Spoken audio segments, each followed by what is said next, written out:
सर्व बाबासाहेबांचे भीमसैनिक, बाबासाहेबांचे वाघ या सर्वांना क्रांतिकारी जय भीम करतो।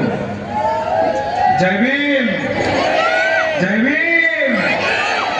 डॉक्टर बाबासाहेब आंबेडकरांचा, डॉक्टर बाबासाहेब आंबेडकरांचा। आज परळीमध्ये डॉक्टर बाबासाहेब आंबेडकरांच्या वाघ आणि वाघिणी ज्या सगळे रस्त्यावरती उतरले, या इकडच्या अर्ध्या चड्डींची अर्धी चड्डी सुद्धा निघाली असेल, कारण की या अर्ध्या चड्डींना मी एकच सांगतो की तुम्ही ज्या लोकांची पंगा घेतात ते बाबासाहेबांचे वाघ आहेत।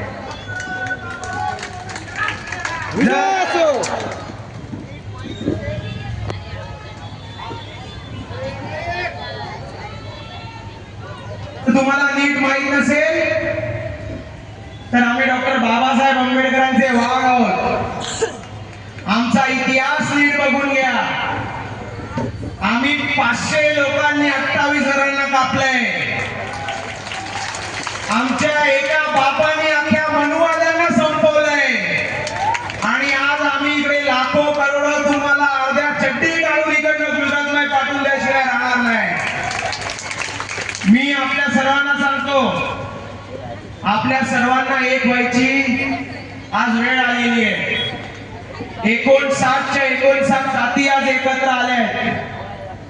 बाबासाहेबांनंतर ही पहिलीच वेळ असेल की आज 59च्या 59 जाती एकत्र आल्या आहेत। मी हीच एकता तुम्हाला इलेक्शन पर्यंत आपल्याला सर्वांना टिकवायची आहे। आज फुले शाहू आंबेडकरांचा महाराष्ट्र कुठे नेऊन ठेवलाय या मनुवाद्यांना विचारा।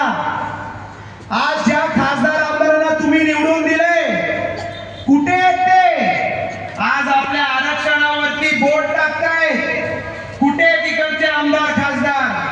आज आपल्या संविधान बदलण्याच्या गोष्टी करतायत। आपल्या आमदार खासदारांनी आपल्याला आश्वासन दिलं होतं तुमच्या संविधानाला हात लावू देणार नाही। आज ते खासदार आणि आमदार त्यांच्या खिशात बसून राहिले। मी तुम्हा सर्वांना एवढं सांगतो की आज हा काय आपल्या बौद्ध समाजाचा एकट्याचा लढा नाहीये।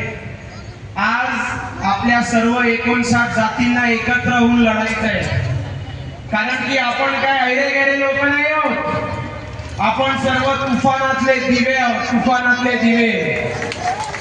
आपल्या बाबासाहेबांनी आपल्यासाठी एवढं काय काय करून गेलंय की आज जर बाबासाहेबांसाठी रक्त सुद्धा व्हावं लागलं तर आम्ही बाबासाहेबांसाठी रक्त सुद्धा व्हावं।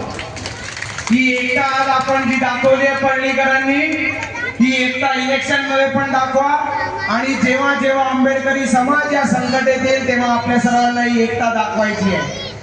मी माझा उरलेला वेळ आपल्या 2 मान्यवरांना देतो आणि तुमच्या सर्वांचे आभार मानतो।